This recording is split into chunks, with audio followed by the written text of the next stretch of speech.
Assalamualaikum warahmatullahi wabarakatuh, dan salam sejahtera untuk kita semua.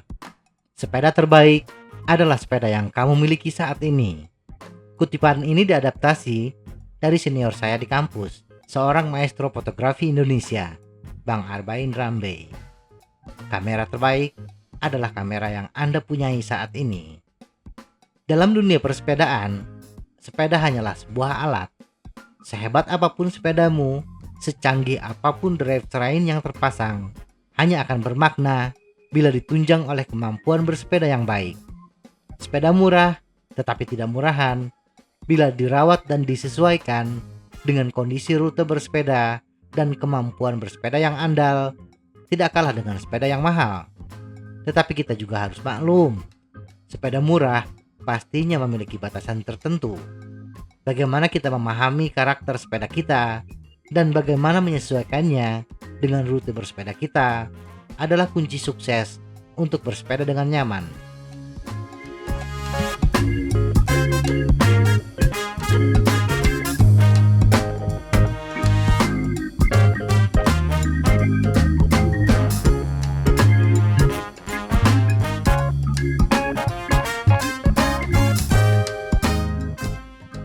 Bobot.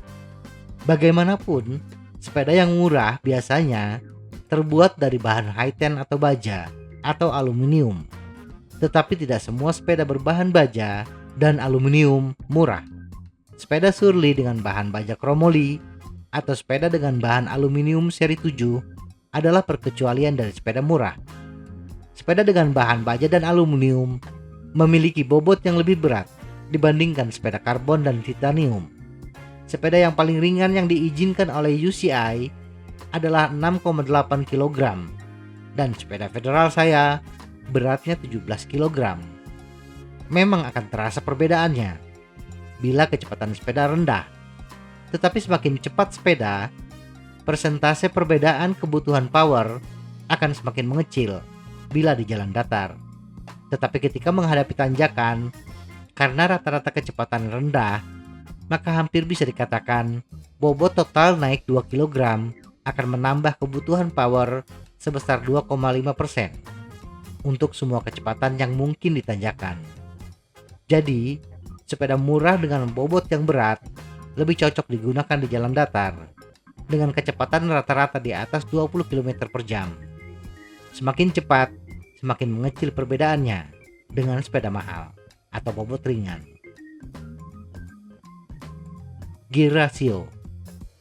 Sepeda murah biasanya dilengkapi dengan drivetrain level entry 7-8 speed dengan rentang giri yang sempit 12-32 T, paling besar 11-36 T, dan crankset 22-36 T.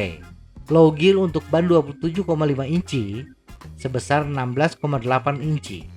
Sebenarnya memadai untuk pesepeda dengan kecepatan rata-rata di jalan datar antara 20-30 km per jam. Bila pesepeda mampu mempertahankan kecepatan rata-rata 25 km per jam, rata-rata power 95-100 watt, maka dia akan mampu menghadapi tanjakan sampai gradien 10% dengan nyaman. Permasalahannya, drivetrain level entry akan terasa berderak ketika perpindahan gigi, karena kaset level entry tidak menerapkan teknologi Hyperglide Plus, sehingga membutuhkan waktu yang lebih lama dan agak kasar ketika berpindah gigi. Perpindahan gigi yang agak kasar ini tidak akan terasa ketika bersepeda di jalan datar, karena tegangan rantai yang tidak begitu besar menyebabkan perpindahan sedikit lebih mulus, walaupun masih membutuhkan waktu yang lama. Bila sepeda sering menghadapi rute tanjakan, tingkatkan teknik shifting yang bagus agar tidak terkendala ketika melakukan perpindahan gigi.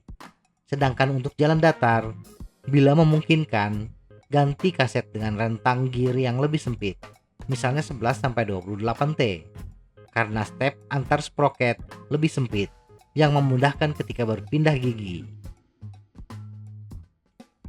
Rear derailleur, drivetrain level entry dengan kombinasi gear 11-36 T dan 22-36 T membutuhkan long cage RD.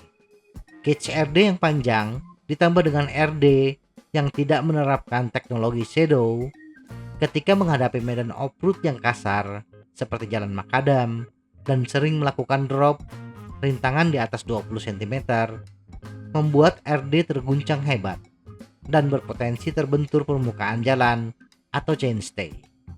RD level entry biasanya menggunakan material campuran plastik dan logam, sehingga bila mengalami benturan yang agak keras bisa menyebabkan RD patah atau rusak.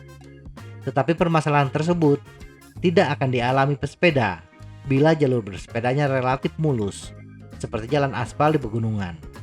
Jadi, bila rute bersepeda Anda kebanyakan jalur off-road, upayakan melakukan upgrade RD.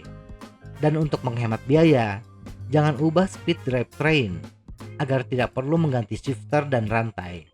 RD dengan teknologi shadow memang biasanya untuk 10 speed ke atas, tetapi RD memungkinkan untuk diterapkan di speed yang lebih rendah.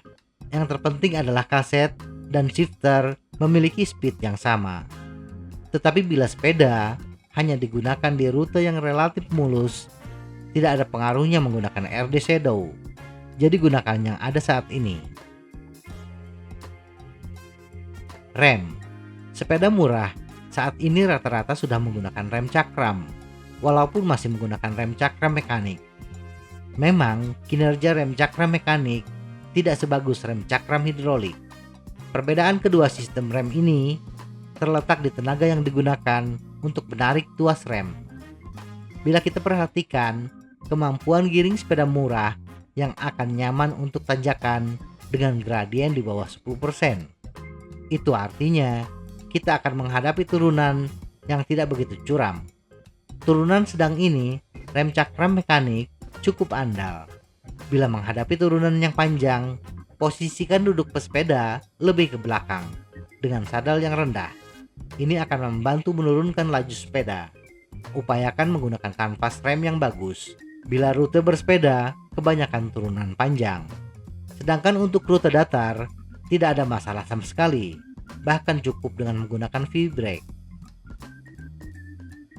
Kesimpulan, menggunakan sepeda murah bukan berarti kita tidak bisa bersenang-senang bersepeda. Sepanjang kita bisa memahami karakteristik sepeda dan batasan kemampuan sepeda, perjalanan kita pun akan terasa menyenangkan. Semoga informasi ini bermanfaat. Tetap sehat, salam goes.